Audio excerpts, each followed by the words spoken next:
for the 20th of April. So this meeting is being live streamed. So I'm going to start with just doing karakia. So I will just stand and read it. Tuia ki ronga, tuia ki raro, tuia ki roto, tuia ki waho, tuia te hera tangata, ke ronga te po, ke ronga te hao, huie, huie, tā kie. So thank you for that. And so if we've got any recommended changes to resolutions, please get those in wording. Ideally, you will have beforehand, if you'd already had any. Please use your microphones, of course, because we're live streaming. So I have no apologies for the meeting. Councillor Roney? I'll need to leave about 11 o'clock.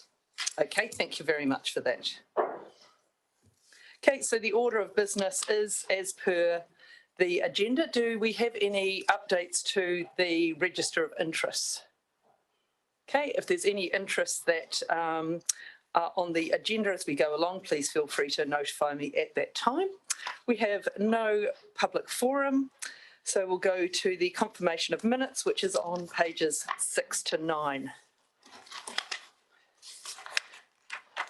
If there are no corrections, do I have someone who would like to move the minutes? I'd be happy to move that. Move Councillor Courtney, second Councillor McGurk. All those in favour? Against? That's carried. Thank you very much. Okay, we'll now go to the chairperson's report, which is on page 10. I will primarily take it as read. So the big thing, of course, was the government's housing announcements.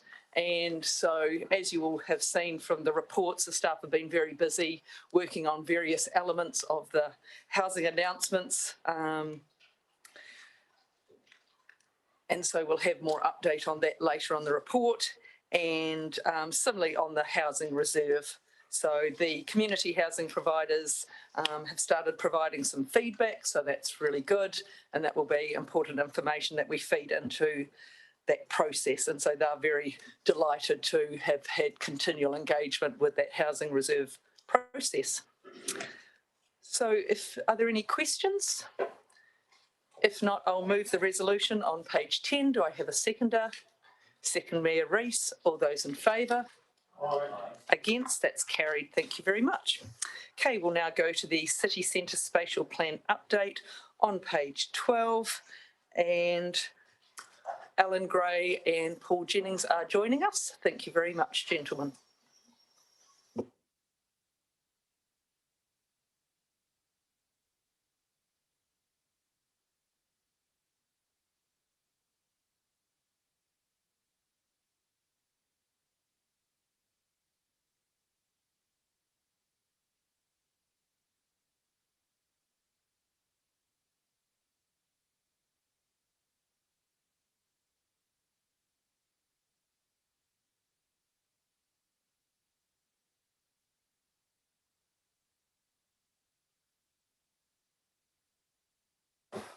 Kia ora, how is everybody?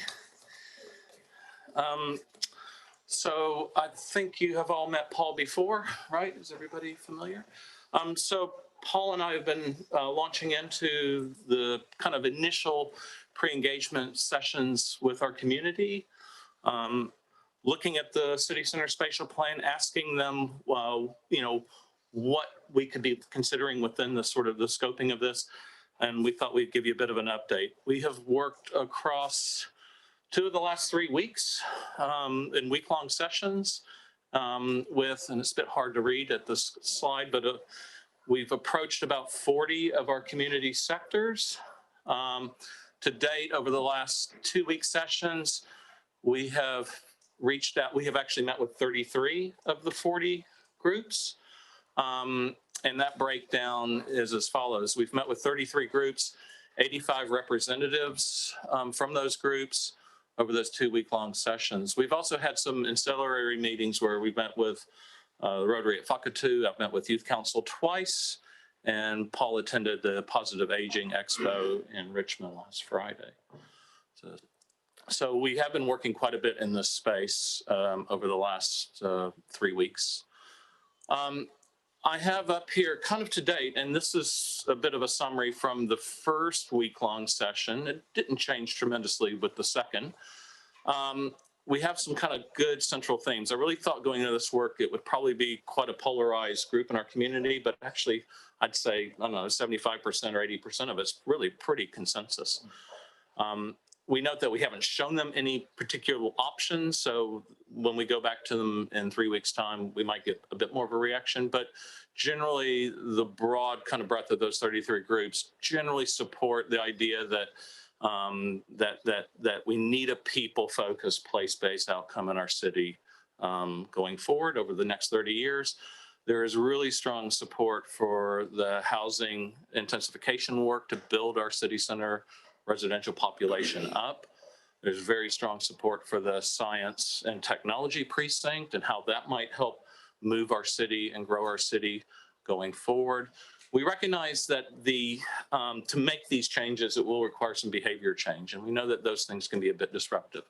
So, but people have been thinking about that, and the conversations so far have been really good in that space. We also have been talking a lot about how do we achieve this new city center, its people focus, that we might need to reprioritize, rebalance our public realm to achieve more space for people living in the city to be part of our city streetscape and the active life, social life of our city. People really like the idea of how can we create more great places in our city center. Right now, they acknowledge there's 3 or 4. They'd like to see that grow to about 10. The idea of a laneway network has been heavily supported. How can we break down our relatively large city center blocks into ways people can move around, permeate through the city, have other options for different types of businesses to flourish in our city? We really like the idea, or the feedback we've heard is that we want more linkages to the river and green spaces near our city center. So some of the thinking with the Riverside precinct and how that provides that sort of visibility and connectivity into the Mai Tai brings the Mai Tai into our city center in a more prominent way. But they think we can do even better. We really want to support our eclectic business mix that we have in our city, and that's our kind of point of difference. And that specialness, as we've heard from Craig Taylor and other people, is something they feel like, how can we bring that as a more visible aspect into our businesses? Stronger role for our arts community in identifying or in creating identity for our places that we might create over the next few years, and how they can actually be helpful in creating these sort of placemaking activations. Youth and age, we need to cater to both without excluding either. And we've been reaching out to both those sectors and had some good discussion.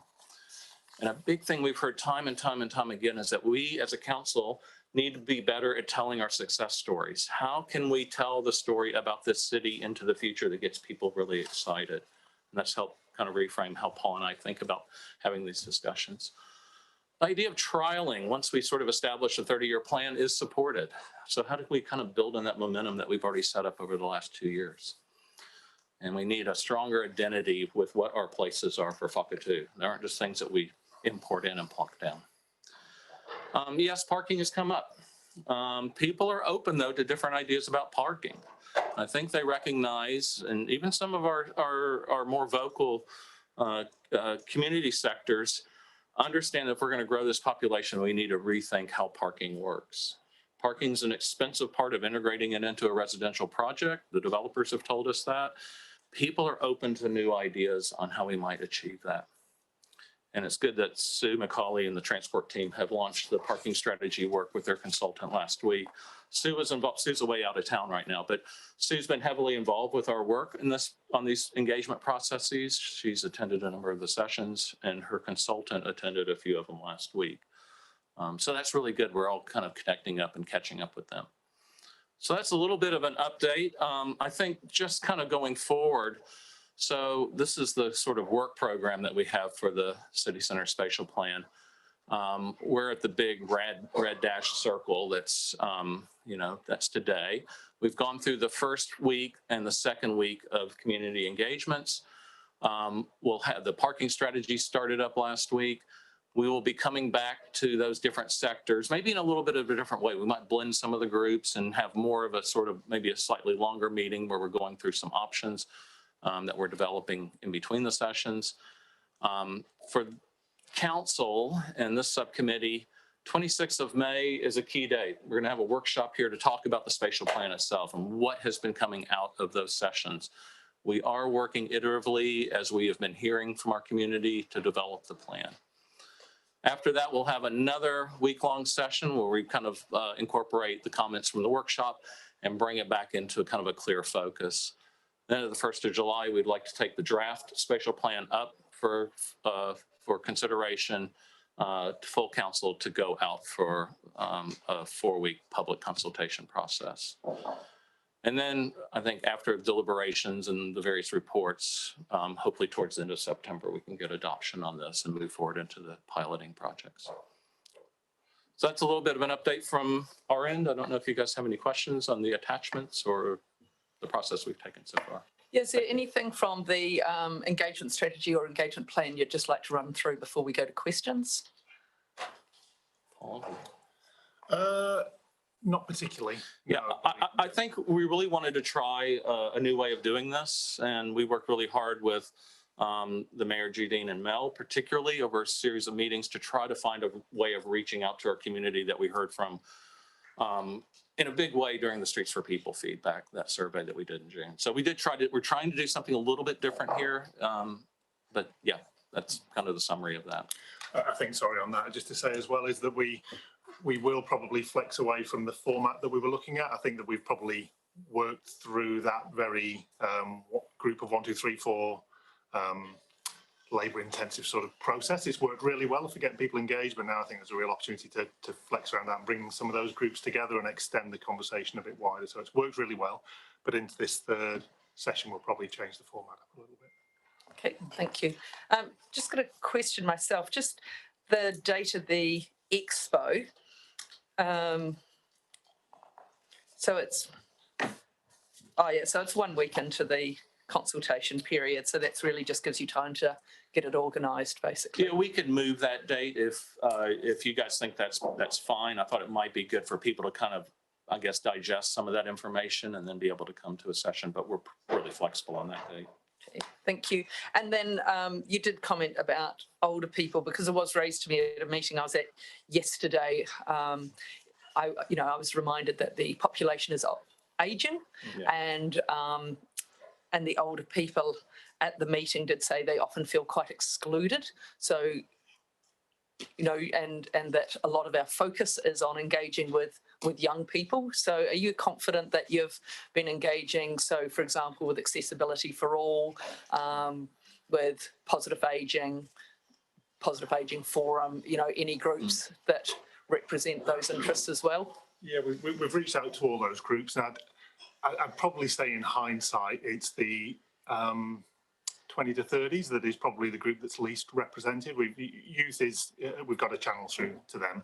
I'd guess that the average age has been 50 plus probably for our meetings. So there's an under 40s sort of sector that is probably the one that's hardest to reach out to at the moment. But I'd say that there are specific groups we'd like to speak to, but overall, I think that we're definitely, we've got a good cross section of ages. Yeah. Lovely, thank you. Okay, councillors. Councillor Courtney. Thank you, Madam Chair. Through to Ellen and Paul. Thank you for your presentation. So where would you say we are at? It seems as though from what you've said to us so far that you're going to go back and revisit these people that you've already consulted with, which seems thorough and very commendable. So where would you estimate we're at the moment for this consultation process? Yeah, I think I would summarize it. The first 2 week-long sessions are to get people really thinking and considering where we're going with this. We've had a number of good discussions. I've brought people in the second week of meetings through the summaries from the first week of meetings. I bring rolls of trace out. We draw diagrams on the table to try to capture those. And then I kind of parallel to working with the stakeholders as we have a sort of, I guess, a group of planners and designers that are helping us sort of translate that. So the next meeting in 3 weeks is going to be quite critical, because at that point, we're actually going to show them what these different options are that we've been hearing through the groups. If I were to have a preconception of what that might be, I thought it'd be a wider set of options. There is some pretty good consensus through those first 2 weeks meeting with our public. people are really interested in how we might grow more people living in the city. That is a real game changer. So I think that for me, we will consider those options. The reaction to those options will be interesting. So I think we're probably halfway through it as a sort of process, but the steps going forward would be very interesting, I think. And just to add to that, sorry, Mel, I think that we've really focused on values as well. So we've been very explicit to say that we will get to the detail, but as people come together, we've tried to lift them up in terms of that vision of 10, 20, 30 years and what the values are of living here and working here and having a family here, which has actually brought people a lot closer together. I think as we move into the tactics of how those values are brought about and applied, then you may see some slight separation of how people want to see that done. But it's been a great process just for actually stepping away from the detail and understanding people from a human aspect of how they want to live in the city, which has been really, really interesting. There's a lot of middle ground, irrespective of which side of the line you stand on. So it's been that's where we've been, really bringing people together, and then we'll start to look at some of the detail of how that will actually be applied and what they think about that. Thank you, Madam Chair. It's very I've got another question, but it's very reassuring, isn't it? It's thoroughness at its best. I can't contain myself. I've got to ask you about laneways, because I do think that's one area that we could get runs on the board early. So, and lift the appearance and so forth of the central city. So where are we with laneways are being supported strongly, did you say? Yeah, through the chair, I think it's the laneways are supported. The devil's in the detail, and to achieve a good laneway network in our city might mean some other things. Might be the loss of a lane getting into Montgomery Square. It might be some parking effects. We haven't gotten into that detail yet. So we're going to be working with our design team over the next 3 weeks to develop maybe a couple options for how that might look or what we might be able to achieve with that. So, yep, detail coming. Councillor Rainey. Thank you, Julian. I've just got a few questions about the process, I guess you could say. And firstly, well done. It's a very comprehensive report, and I appreciate that. And I echo Councillor Courtney's comment that it's very thorough. I just wanted to pick up on a few things in terms of the engagement milestones on page 21 of the agenda. Don't know whether you've got that. Sorry,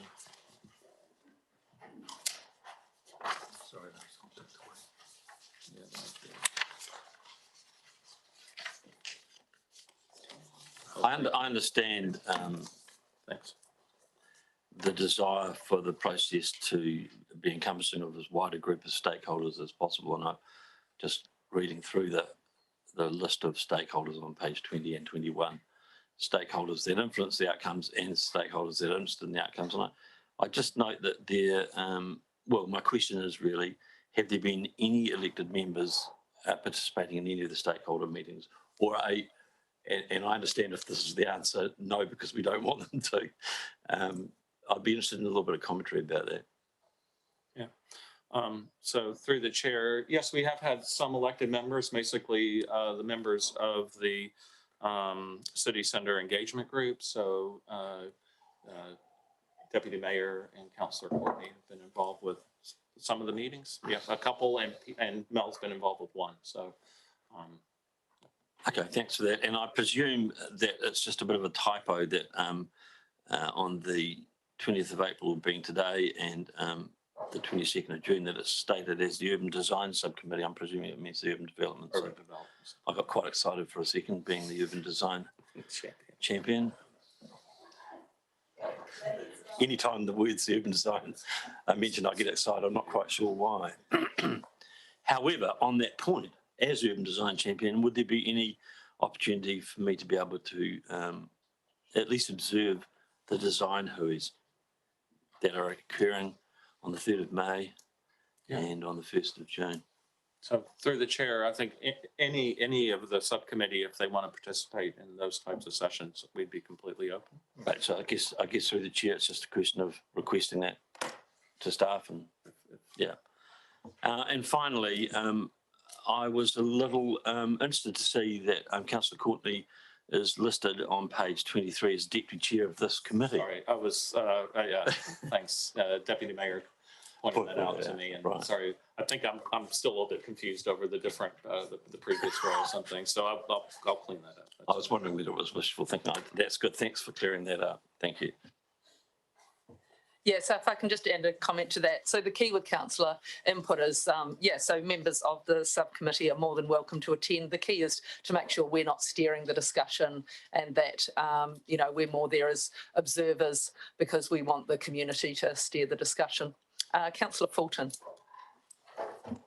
Oh, thank you.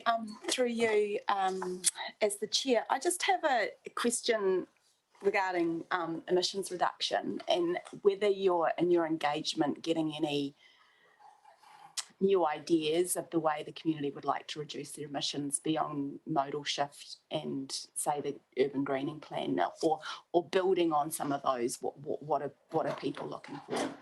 Yeah, I think, and Paul, chime in if you want. I think the big thing that kind of reframes emissions and that kind of carbon emission side of this equation is people living in the city. Yeah. The role and reliance on the car is a central part of their lifestyle starts to change. Then we get into some interesting discussions with the groups about, well, but people move here for this, they want to go out into the Tasman countryside and pick apples and be part of that landscape. Well, I think a city lifestyle without a car doesn't preclude the ability to do that. I think, and then that gets into different rideshare programs. We met with Meg Matthews, who's kind of helped start up a program in Wellington around rideshare and different ways that people can have access and equity to vehicles to be able to leave the city. And of course, hopefully those are cleaner vehicles. The bus network that we want to have as a conspicuous part of our city streetscape, as a possibility through that public transport work, that those would be cleaner buses. So I think that everything needs to kind of lift up through this, and people are kind of engaging and they get quite excited about how that might be. Are they thinking about how they might consume differently, like purchase differently? Yeah, so through the chair, like I think. What kind of shops we will have? Yeah, so that's something, and especially youth council and some of the youth have kind of reframed some of that discussion too in terms of, consumption and waste and some of those things. So. Yeah, and just on that, it has been interesting how people, if you talk at a values vision base, it's pretty consistent that people understand the environmental situation, the need for change, and the fact it's committed. They do struggle to apply it to themselves today, and that's where we've tried to carefully steer people away from that position of going, well, this isn't how you'll act tomorrow or the day after. This is how we'll act in 5, 10, 15 years time, and the tools that we'll have to be able to make these changes to our lives. So there's been a bit of nuance. I know we're dancing around some of the words we use, but it's a fundamental shift in the way people talk and think. If they come in to defend a position about how they will interact tomorrow or how their business will work tomorrow, they're very set in how it operates today and maintaining that. Whereas the minute you move things forward, there's pretty much universal acceptance that change will come and new opportunities will come, and technology will drive us, and also behavioural change will shift. But it's just a matter of moving them into that mindset as we're talking. So I think that's been a luxury of this process, of having the time to listen to people's concerns today, but then also to steer them into a more visionary, values-based conversation at the end of it. So it's been really interesting. And is there a greater acceptance of micromobility sort of and how that fits into our cityscape as well? I think through the chair, I think that electric bikes and those sort of personal mobility choices start to change with the advent of the technology and the battery. And, having been part of micromobility symposia myself, it's, we weren't even aware of sort of Lime Scooter 5 years ago. We're talking about a 30-year plan. So what those changes might mean in terms of our ability to move around are going to be vastly different. And I think we have to create a public realm that can be really resilient around how we might be moving. Yeah, great, thank you. Councillor McGurk. Yeah, thank you, Madam Chair. Just a couple of questions from me. Just the understanding we're in a pre-engagement stage, so I'm just wondering, are they self-selected groups, like you've identified a sector and you've asked sort of people within that group to self-select and come forward, or have you? No, it's been really random in a good way. I think we know that some people are more advanced in their thinking in some of these areas, so we've tried to to invite them along to continue that conversation if they're invested in it. Some of these people have been talking to council for probably a decade about these certain subjects, so it's good to continue that conversation. Others, we've gone to groups and asked them to identify people that are available, and others are pretty random. So we went out to the People's Panel, which had 250 people on there, and we randomly selected 15 to attend from that list. So we've tried to have a real balance across it, as people that we've never seen before and we don't know who they are, and when they come in the door it's a discovery, to having it to actually building trust in the relationship that council's already got with some people that have invested a lot of time. So it's really balanced, and we'd like to keep exploring that. I think where we feel that some sectors are probably skewed to people we already know, I think for this next round of meetings we'll look to bring more random people in. Yeah, oh, good. Well, I'm glad that was the point I was going to go on, because I'm just wondering about the groups. Is there a commonality, getting a group, and is there a commonality of view that's together, or do these groups have an opportunity to hear contrasting or even conflicting opinions? Yeah, well, just on that, the stakeholder group names are they're not arbitrary, but they were a lot to do with us being able to sort how we were going to approach it. So at least we could put a tick next to certain group names. I think that now we've got the groups together, we're going to definitely look to merge some groups. I think it's good when there's positive tension in a group. We don't want conflict, because that's why I use the word contrasting. Yeah, it's not a good meeting. But if there's tension because there's different thoughts in there, that's really healthy. So this next round of meetings, we're going to look to merge some groups together that are talking about similar solutions but approached in different ways, because I think that'll be a good opportunity for people to. Have you identified any gaps in groups or sectors that you'd like to hear from? Yeah, quite a lot. Yeah, with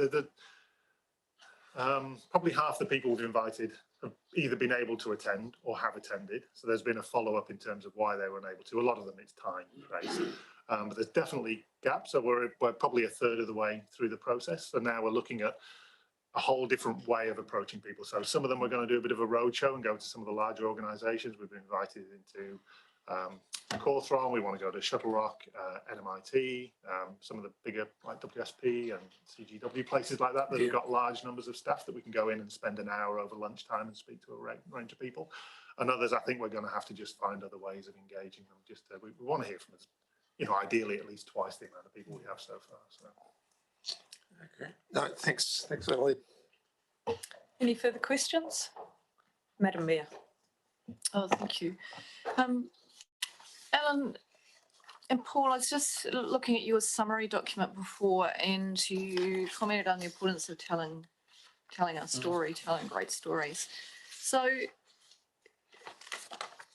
is that something that we should be implementing now? Like, or can we? Have we got you're kind of looking through this and going, what, we're building to kind of an outcome, but some of these are things that kind of maybe should be activated immediately. Is there any thinking around particularly that element? Yeah, we do. Yeah, we're going to probably start to work on some of that this week, and it's really come from, I'm repeating myself, but working at a values base that if we can tell the story of the value that some of this activity returns to the community, that's something that people universally agree on, so we can start to have conversations and tell the stories around that, and then the tactics will hopefully fit underneath it. And whether people agree or not with the tactics, they can see that it feeds into the bigger picture that there was some consensus on. So starting to build that narrative, I think, is key. So yeah, we were talking about this in one of the meetings to try and just to see some of these stories. I think sometimes we try to run into these things kind of head on. Let's go, and coming at it sideways is something that's come up a few times. And the ability to tell a story is a great way of kind of that sideways approach. If we could start to have a bit of a, I don't know, I'm gonna call it a campaign, but a way of telling our stories that show where we might be going with our city, but using other cities as an example, or even some of the champions within our own community. There's a retailer I know has in his employee policy, his employee agreements, that they cannot park in the city center. That's an amazing story, and he's not he and his wife are not the only business owners in the city that do that. How we can start to tell stories that, people who bike into town spend money at shops, and living in well-designed apartments in the city center can be a great kind of urban life. And I think that if we start to tell these stories a bit better, by the time we get into July and we're doing an expo, people will have already thought about it. They would have read those stories. They would have seen this, and it makes us think, oh, we can do that. We can do that actually fairly easily. So it's Great. one way we can do this, I think. Excellent. Yeah, and we have also asked the attendees, we're going to do a summary sheet for them and just send them the key topics. We've asked them all explicitly to talk amongst their groups as well. You know, there's 100 people-ish, and if they've got 10 friends they can talk to, there's no right or wrong answer at this stage. So it's a matter of just spreading the net as wide as we can and being open to the feedback that we get, and then Alan and his team interpreting that. So it's, again, we're still in that great phase where there's no answer. It's more about listening to all the questions and starting to weave those into some of the solutions that Alan can present to people. Okay. So All right, that's great. Okay, well, I'll pass on any great stories I have to you that Great. you can amplify. Okay, any further questions? Okay, I just want to thank you both for such an open, inclusive process. And, you know, there's been such a concerted focus that you've put over the last few weeks and will continue. And I think it's really good that there's, you know, it's always easy to find the areas of dissent, but I think it's been great to focus on those areas of agreement and the shared vision, and then, you know, then work through those areas of tension. Because, yeah, we can often focus on the 10 or 20%, but actually, as you say, there's 75, 80% that people are agreeing with, and that's a good foundation. And we actually need those solid foundations to be able to make those changes. So thank you very much. Okay, the resolution is on page 12. Do I have someone happy to move it? Move Councillor Courtney, second Councillor McGurk. Any debate? Put the resolution. All those in favour? Against? That's carried. Thank you very much. Right, so we'll now go to page 33, Housing Supply Update, and I'll invite Lisa Gabellini forward. Thank you.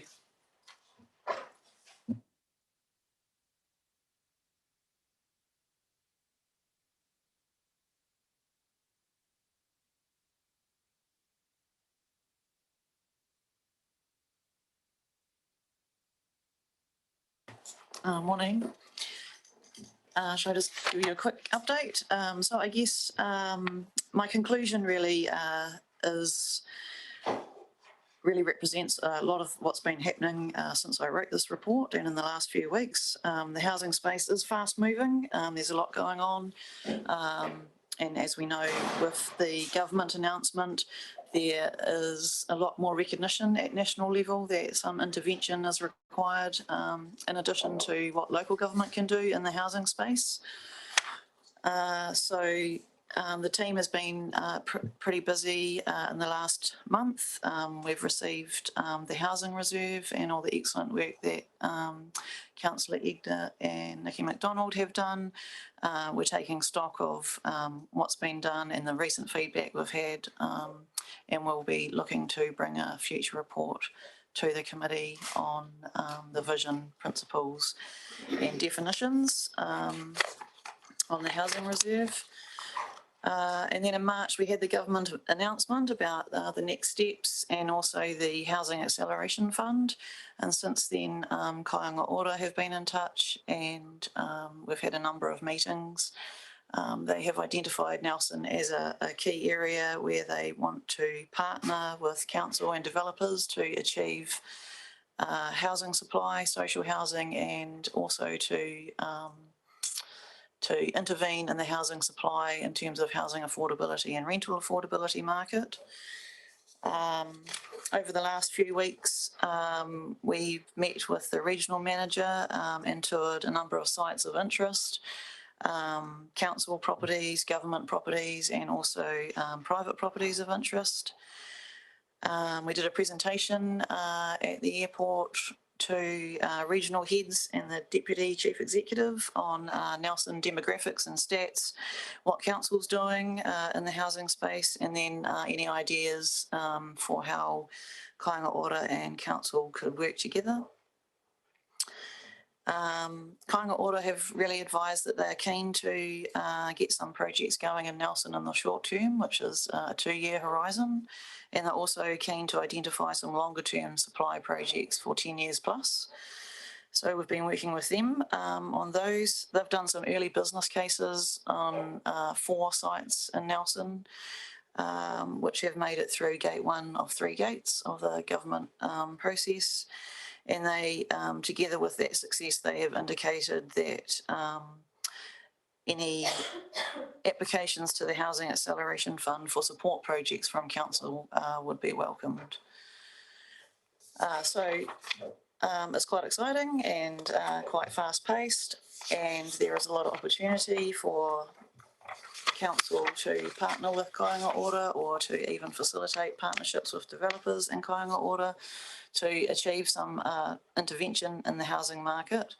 And so on that, I just wondered if we wanted to add a second resolution to this housing supply update, which I have circulated to the governance advisors, which is really about recognising council's also keen interest in working with Kāinga Ora to identify common outcomes and processes, timelines and resourcing. So an idea that we recognise the keenness of Kāinga Ora to work with us through a memorandum of understanding. And the team is also really looking at our workloads and how we can best structure our resources to work across all these things that are happening in housing in alignment with that. I also thought that maybe some next steps in the Kāinga Ora space would be to invite them to have a workshop with the council for them to talk about their outcomes and their timelines and what they hope to achieve in Nelson. Thank you. Before I open to questions, I just do want to say that acknowledge the phenomenal amount of work that's gone in a very quick and short space of time, and being able to be responsive to those government housing announcements 23rd March has put us in really good stead. And so, yeah, just particularly want to thank you, Lisa, because we all recognise here housing is a critical priority for council, but more so for the people who need housing in our region. And so the responsiveness of our team is very much appreciated. Thank you. I'll now open for questions. Councillor McGurk. Brilliant.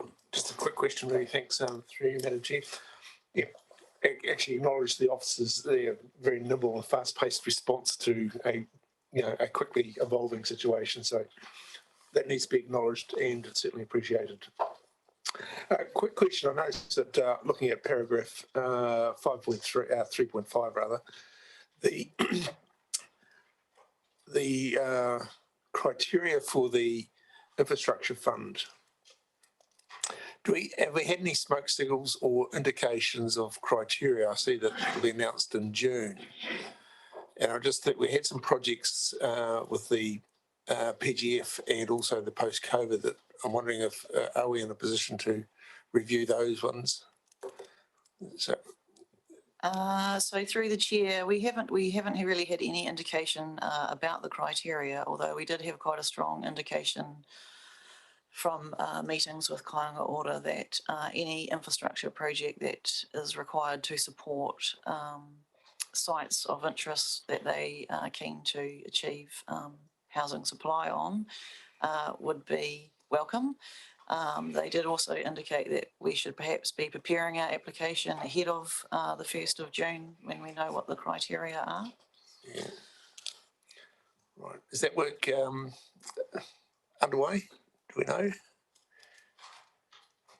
That's definitely on our list of things to do. To-do list. Yeah, okay, thank you. Yeah, and through the chair, I'll just add that we are currently seeking some clarification from the government agencies as to those criteria. So we're in a better position.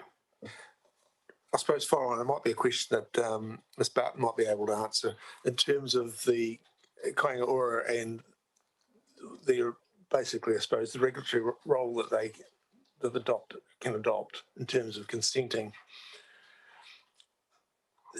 Are there opportunities there? So through the chair, at this point in time, I don't believe that Kāinga Ora has set up a Nelson office to do their building consent processing. However, that's open to them to do. and certainly they will then be in the position to be able to drive those projects through the building consent process. Councillor Fulton. Oh, yes, thank you. I just had a question with regards to the second recommendation in terms of identifying the outcomes sought by each organisation. I would like to think that that's fitting with our piece of work, which you're doing, Claire, with Jane, in terms of the non-regulatory space of the kinds of houses we'd like to see built. Can we just ensure that those two link together? I can see a nod. Can I make sure that's recorded in the minutes? I guess that's around meeting our climate change objectives in terms of sustainable housing. I think Kāinga Ora is doing that already, but it's good to know that it's in the memorandum of understanding. Thank you, Mayor Rees. Just also clarification, just in terms of what's on the screen. I'm really happy to support an MOU, and I think that builds a really good foundation for us to strengthen the partnership and actually deliver some outcomes, being housing. I just want to make sure that we're not going into pause mode, and I recognise the pace of change that we're dealing with at the moment, but I just want to make sure, following on from Councillor McGurk's question before around the infrastructure funding, I just want to make sure we're keeping on going with everything else, but this is sort of a parallel process. I want to just get that clarification. Yes, through the chair. I mean, writing an MOU can be a lot of work, so we don't want to waste 6 months doing that. My thoughts were that we would probably have a workshop to identify the outcomes and the goals that we want to have in the MOU, followed by the workshop with Kāinga Ora. All right, but in the meantime, we're going to keep press and go, because it is in my conversations around the country. This is a very exciting fund, and every other council in New Zealand, or most of them, are actually out there going, right, we're wanting to get going too. So I'd like to see all that good work rewarded, all of the team's good work rewarded by actually being front of the queue for that funding. So just follow up, Councillor McGurk and I have quite aligned questions today. Just in terms of the consenting, being a consenting authority, I understood Kāinga Ora were engaging with us around that process and seeking information from our building team. There's been some dialogue going between Kāinga Ora and them needing to get information from us. So I just want to tease that out. Has anyone got can anyone sort of fill the gap for me there as to what is actually happening? So through the chair, I don't know the detail of that. Apologies, Mayor Rees. Mark Hunter's not here this week, but I can certainly follow up with him and come back to you. All right, because there are some critical elements that, so just thinking about all of the parts of the alignment, if we need to be in an enabling role in our regulatory space to allow Kāinga Ora to be prepared to be a consenting authority, then I just want to make sure that we've got that top of mind and we're not creating any impediments to this outcome. It is a whole of council approach that's going to get us over the line here. And we really need to do it. I was just looking at the stats for, one of the big problems that we have got is that since 2010, our consenting has been way behind our population growth, and that's one of the biggest triggers that you see for ending up with unaffordable housing. So we just want to make sure we're using all the tools we can. Thank you, Councillor Courtney. Thanks, Madam Chair. Through to Lisa, but before I go there, I'll just say through you to the Mayor, we're not bound by a future council meeting. If you need some urgency, we could have a council meeting anytime, couldn't we, don't you think, to facilitate this? I just thought... Well, not any time, but I'm fairly flexible. Yeah. Right, good. Right, I'll move on. Lisa, you identified that Kāinga Ora are looking at 4 sites. Did we take the lead on that, or did the initiative come from them in choosing 4 sites, as you say they did? Through the chair, we showed them a selection of sites that we thought they might be interested in. They chose from that? Yes. Good. Okay, any further questions, councillors? Okay, thank you very much. The resolutions as amended are up on the board. Do I have a mover? Move Councillor Fulton, second Councillor Courtney. Do I have any debate? Mayor Rees. Very happy to support this. I just, a couple of outstanding issues. I just want to make sure that they do get recorded in the minutes today, just in terms of the consenting matters and also just the commitment to continuing with the work. So I just so we're really clear on what we are doing. Thank you. Just because that's important for the rest of council. Thank you. Yes, I think it is clear to note that, yeah, no other work is to stop to enable the MOU, and where possible, where resources allow and additional resources if need be, that work be accelerated. Councillor McGurk. Well, it's actually what the mayor just said. But essentially, it's, I really am appreciative of the efforts that the officers have gone to get to the point where we are now. Now is not the time to pause, and I really want to hammer down, on things like, accessing that infrastructure fund, getting consenting, and actually getting houses built. So that's, to me, is the priority. I'm quite happy to support the recommendation. Thank you. Any further debate? Councillor Rainey, and I'll let you have right to reply. Well, thank you. I'm glad that this second part of the resolution has gone in place, and I echo the concerns that have been put forward by other members. I note with interest that there was a article on Stuff this morning on the role that local government should play in terms of, addressing the housing crisis. And I do reflect on the fact that housing affordability was one of the key strands that this group of elected members wanted to focus on this triennium. And I certainly hope that we would at least consider or have the mechanisms for consideration to move potentially, or look at ways of moving potentially beyond just being partners, and indeed council leading in some areas, because I think this is going to be crucial. Other councils will lead, and in regards to things like the infrastructure fund, we need to be very mindful of that fact. So I fully endorse what the mayor and what others have been saying in terms of not wanting to wait around and pressing pause. Partnership is one thing, leading is another thing. Leading and ensuring is another thing, and I would like to think that we would have mechanisms in place via staff and via this committee, and indeed council as a whole, whereby Nelson City Council can truly look at ways of being on the front foot and leading the move towards addressing some of these things, just as opposed to just partnering. Thank you. Councillor Fulton. Oh, thank you. Look, it's great to hear that we're progressing in this area, which is an area we've wanted to have movement in for many, many years.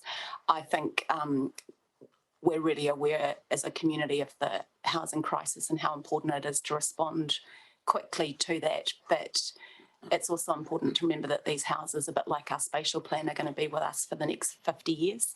And so it's important when we're looking to what kinds of houses we're building, we're thinking in that non-regulatory space. We're hopefully waiting for the Building Act to be updated, but thinking about how we use our water, rainwater tanks, how we look at solar energy, and how we're thinking about really resilient buildings into the future.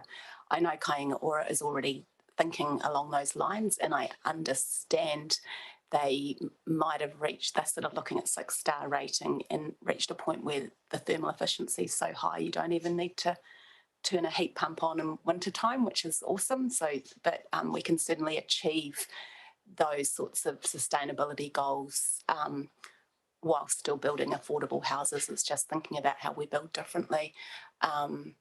And thinking about the embodied carbon of the building materials is really key as well. Nelson's well located for sourcing timber locally, and we need to support that that industry as well. So I'm looking forward to hearing back about that as we work through that process, and I'm sure the Memorandum of Understanding will incorporate lots of those outcomes.